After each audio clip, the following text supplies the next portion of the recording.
ओम शांति।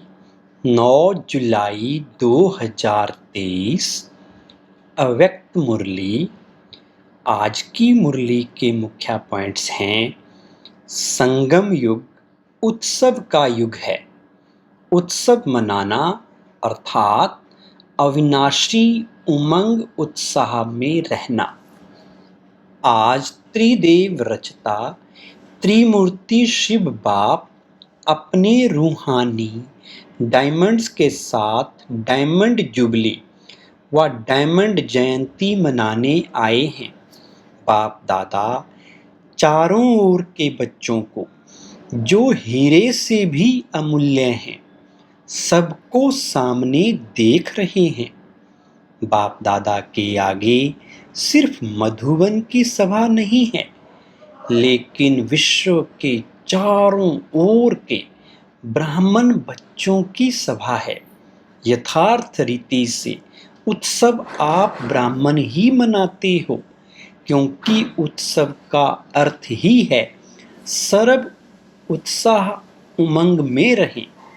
इसलिए बाप दादा इस श्रेष्ठ संगम युग को उत्सव का युग कहते हैं। हर दिन आपके लिए उत्साह संपन्न है, हर दिन उत्सव है। उत्साह में रहने वाले अर्थात सदा उत्सव मनाने वाली श्रेष्ठ आत्माएं हो।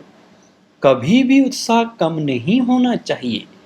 पहले भी सुनाया था, ब्राह्मण जीवन का सांस है उमंग उत्साह। अगर सांस चला जाए तो जीवन सेकंड में खत्म हो जाएगी ना। तो ब्राह्मण जीवन में यदि उमंग उत्साह का सांस नहीं तो ब्राह्मण जीवन नहीं। तो सदा उमंग उत्साह में होगा। वो फलक से कहेगा कि ब्राह्मण हैं ही उत्साह उमंग के लिए। और जिसका उमंग उत्साह कम हो जाता है उसके बोल ही बदल जाते हैं। वो कहेगा हैं तो सही, होना तो चाहिए, हो जाएगा। तो ये भाषा और उस भाषा में कितना अंतर है। उसके हर बोल में तो जरूर होगा, होना तो चाहिए। तो ये जो तो होता है ना, ये उमंग उत्साह का प्रेशर कम होने से ही ऐसे बोल कमजोरी के बोल निकलते हैं। फिर बाप दादा ने कहा, उमंग उत्साह कभी कम नहीं होना चाहिए। उमंग उत्साह कम क्यों होता है? बाप दादा कहते हैं, सदा वह वह कहो, और कहते हैं वाई वाई यानी क्यों क्यों। अगर कोई भी परिस्थिति में वाई शब्द आ जाता है तो उमंग उत्साह का प्रेशर कम हो जाता है। बाप दादा ने अगले साल भी विशेष डबल फॉरेनर्स को कहा था कि वाई शब्द को ब्राह्मण डिक्शनरी में चेंज करो। जब वाई शब्द आए तो फ्लाय शब्द याद रखो, तो वाई खत्म हो जाएगा। कोई भी परिस्थिति छोटी भी जब बड़ी लगती है तो वाई शब्द आता है। ये क्यों, ये क्या, और फलाए कर लो तो परिस्थिति क्या होगी? छोटा सा खिलौना।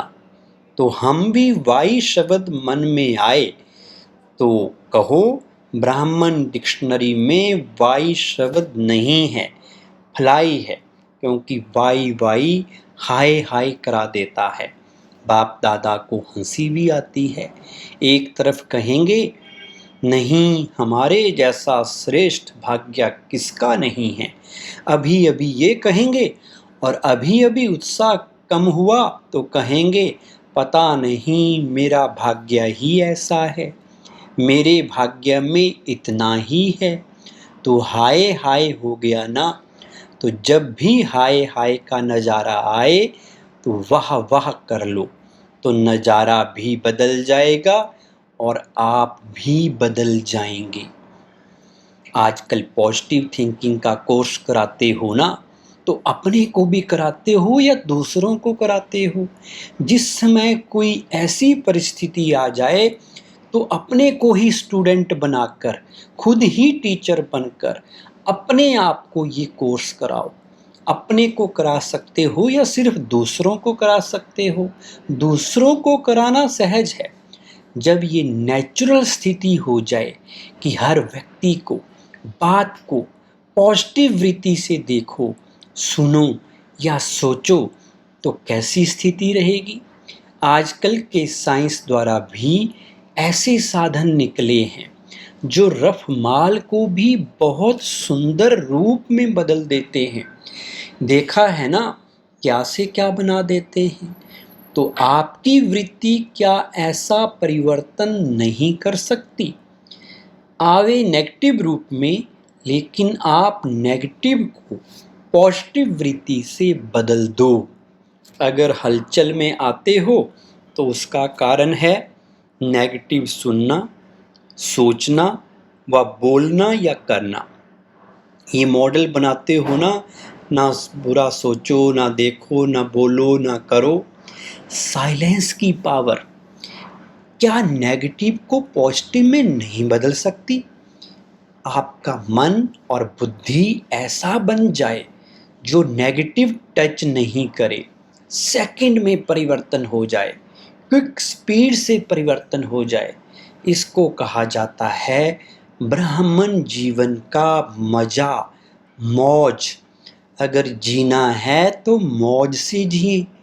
आप लोग औरों को कहते हो कि राजयोग जीने की कला है, तो आप लोग राजयोगी जीवन वाले हो ना, कि कहने वाले हो? जब राजयोग जीने की कला है तो राजयोगियों की कला क्या है? यही है ना। तो उत्सव मनाना अर्थात मौज में रहना, मन भी मौज में, तन भी मौज में, संबंध संपर्क भी मौज में। कई बच्चे कहते हैं अपने रीति से तो ठीक रहते हैं, अपने मौज में रहते हैं, लेकिन संबंध संपर्क में मौज में रहें। ये कभी कभी होता है। संबंध संपर्क ही आपके स्थिति का पेपर है। यदि स्टूडेंट कहे वैसे तो मैं पास विद ऑनर हूँ, लेकिन पेपर के टाइम मार्क्स कम हो जाती हैं, तो ऐसी को क्या कहेंगे? बाप दादा ने सुनाया है कि जो सदा बाप के पास रहते हैं वो पास हैं, पास नहीं रहते तो पास नहीं हैं। संगम पर ये मेहनत भी थोड़े समय की है, फिर तो प्रकृति भी आपकी दासी होगी, तो दासियां भी बहुत होंगी।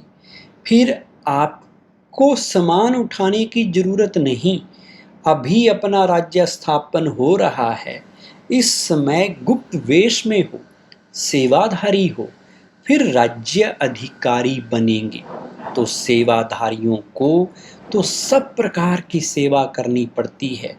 जितनी अभी तन मन धन और संपर्क से सेवा करते हो, उतना ही वहाँ सेवाधारी मिलेंगे। सबसे पहले तो ये प्रकृति के 5 ही तत्व आपके सेवाधारी बनेंगे। फिर बाबा ने कहा अपना राज्य भाग्य स्मृति में है ना, कितनी बार राज्य अधिकारी बने हैं? अनगिनत बार बने हैं और बनते ही रहेंगे। लेकिन राज्य अधिकारी से भी अब का सेवाधारी जीवन श्रेष्ठ है, क्योंकि अभी बाप और बच्चों का साथ है। चाहे किसी भी प्रकार की सेवा है, लेकिन सेवा का प्रत्यक्ष फल अभी मिलता है। बाप का स्नेह, सहयोग और बाप द्वारा मिले हुए खजाने प्रत्यक्ष फल के रूप में मिलते हैं। जब भी कोई विशेष सेवा करते हो और युक्ति युक्त सेवा करते हो तो कितनी खुशी होती है। उस समय के चेहरे का फोटो निकालो तो कैसा होता है। तो एक तरफ सेवा करते हो, दूसरे तरफ प्रत्यक्ष फल आपके लिए सदा तैयार है ही है। एक हाथ से सेवा करो, दूसरे हाथ से फल खाओ, ऐसे अनुभव होता है कि सेवा में बड़ी मेहनत है। सेवा में हलचल होती है या नहीं? कभी कभी होती है। ये हलचल ही परिपक्व बनाती है, अनुभवी बनाती है। हलचल में इसलिए आते हो जो सिर्फ वर्तमान को देखते हो, लेकिन वर्तमान में छिपा हुआ भविष्य जो है वो स्पष्ट नहीं दिखाई देता है, इसलिए हलचल में आ जाते हैं। कोई भी बड़े ते बड़ी नाजुक परिस्थिति वास्तव में आगे के लिए बहुत बड़ा पाठ पढ़ाती है। परिस्थिति नहीं है, लेकिन वो आपकी टीचर है। उस नज़र से देखो कि इस परिस्थिति ने क्या पाठ पढ़ाया। इसको कहा जाता है नेगेटिव को पॉजिटिव में परिवर्तन करना। सिर्फ परिस्थिति को देखते हो तो घबरा जाते हो। फिर बाबा ने कहा, परिस्थिति माया द्वारा सदा नए नए रूप से आएगी, वैसे ही नहीं आएगी। जिस रूप में आ चुकी है उस रूप में नहीं आएगी, नए रूप में आएगी। तो उसमें घबरा जाते हैं, ये तो नई बात है, ये तो होता नहीं है, ये तो होना नहीं चाहिए। लेकिन समझ लो कि माया अंत तक बहुरूपीपन, बहुरूप दिखाएगी। माया को बहुरूपी बनना बहुत जल्दी और अच्छा आता है। जैसी आपकी स्थिति होगी ना, वैसी परिस्थिति बनाकर आएगी। आज मानो आप थोड़ा सा अलबेले जीवन में हो, तो माया भी उसी अलबेले परिस्थिति के रूप में आएगी। आज मूड थोड़ी ऑफ है, जैसी होनी चाहिए वैसी नहीं है, तो मूड ऑफ की परिस्थिति के रूप में ही आएगी। आदत तो ऐसी होनी चाहिए जो सब में एडजस्ट कर सके। एडजस्ट करने की पावर सदा विजयी बना देती है। ब्रह्मा बाप को देखा तो बच्चों से सदा बच्चा बनकर एडजस्ट हो जाता, बड़ों से बड़ा बनकर एडजस्ट हो जाता। चाहे बैगरी लाइफ, चाहे साधनों की लाइफ, दोनों में एडजस्ट होना और खुशी खुशी से होना, सोचकर नहीं।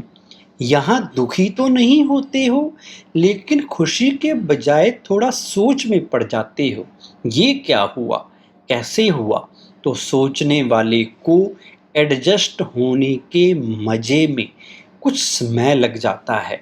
अपने को चेक करो कि कैसी भी परिस्थिति हो, चाहे अच्छी हो, चाहे हिलाने वाली हो, लेकिन हर समय, हर सरकमस्टांस के अंदर अपने को एडजस्ट कर सकते हैं। कंपनी में हो या अकेले हो, दोनों में एडजस्ट होना, ये है ब्राह्मण जीवन। ऐसे नहीं संगठन हो और माथा भारी हो जाए, नहीं मुझे एकांत चाहिए, ये घमासान में नहीं, मुझे अकेला चाहिए। मन अकेला अर्थात बाहर मुखता से अंतर्मुख में चले जाओ तो अकेलापन है। कोई कोई कहते हैं अकेला कमरा चाहिए, वो भी नहीं चाहिए। अकेला मिले तो भी मौज से सो, और 10 के बीच में भी सोना हो तो मौज से सो। दुनिया की हालतें नाजुक हो रही हैं और होंगी भी, होनी ही हैं। अभी सिर्फ एक स्थान पर अलग अलग होती हैं, आखिर में सब तरफ इकट्ठी होंगी। तो नाजुक समय तो आना ही है। समय नाजुक हो, लेकिन आपकी नेचर नाजुक नहीं हो। कईयों की नेचर बहुत नाजुक होती है। थोड़ा सा आवाज़ हुआ, थोड़ा सा कुछ हुआ तो डिस्टर्ब हो गए। इसको कहते हैं नाजुक स्थिति, नाजुक नेचर। तो नाजुक नेचर नहीं हो। जैसा समय वैसा अपने को एडजस्ट कर सको। ये अभ्यास आगे चलकर आपको बहुत काम में आएगा, क्योंकि हालतें सदा एक जैसी नहीं रहनी हैं और फाइनल पेपर आपका नाजुक समय पर होना है। आराम के समय पर नहीं होना है, नाजुक समय पर होना है। तो जितना अभी से अपने को एडजस्ट करने की शक्ति होगी, तो नाजुक समय पर पास विद ऑनर हो सकेंगे। पेपर बहुत टाइम का नहीं है, पेपर तो बहुत थोड़े समय का है, लेकिन चारों ओर की नाजुक परिस्थितियां उनके बीच में पेपर देना है। इसलिए अपने को नेचर में भी शक्तिशाली बनाओ। देखो, बाप दादा ने स्थापना के आदि में सब अनुभव करा दिया। जब आदि हुई तो राजकुमार और राजकुमारियों से भी ज़्यादा पालना साधन सब अनुभव कराया, और आगे चलकर बेगरी पाठ का भी पूरा अनुभव कराया। तो जिन्होंने दोनों अनुभव किया उनकी आदत बन गई। तो आप लोगों के आगे तो ऐसा समय आया नहीं है, लेकिन आना है। जहाँ भी रहते हो सभी हिलने हैं, सब आधार टूटने हैं। तो ऐसे टाइम पर क्या चाहिए? एक ही बाप का आधार। आप लोग तो बहुत बहुत लकी हो, जो आने का समय आपका सहज साधनों का है। सहज साधनों के साथ साथ आपका ब्राह्मण जन्म है, लेकिन साधन और साधना, साधना को देखते साधना को नहीं भूल जाना, साधनों को देखते साधना को नहीं भूल जाना, क्योंकि आखिर में साधना ही काम में आनी है। आज का वरदान है, संपूर्णता द्वारा संपन्नता की प्रारब्ध का अनुभव करने वाले सर्व झमेलों से मुक्त भव। विस्तार, संगम युग पर सागर गंगा से अलग नहीं, गंगा सागर से अलग नहीं। इसी समय नदी और सागर के समाने का मेला होता है। जो इस मेले में रहते हैं वो सर्व झमेलों से मुक्त हो जाते हैं, लेकिन इस मेले का अनुभव वही कर सकते हैं जो समान बनते हैं। समान बनना अर्थात समा जाना। जो सदा स्नेह में समाये हुए हैं वो संपूर्णता और संपन्नता की प्रारब्ध का अनुभव करते हैं। उन्हें कोई भी अल्पकाल के प्रारब्ध की इच्छा नहीं रहती। स्लोगन, सदा एक बाप के श्रेष्ठ संग में रहो तो होलीएस्ट और हाईएस्ट बन जाएंगे। ओम शांति।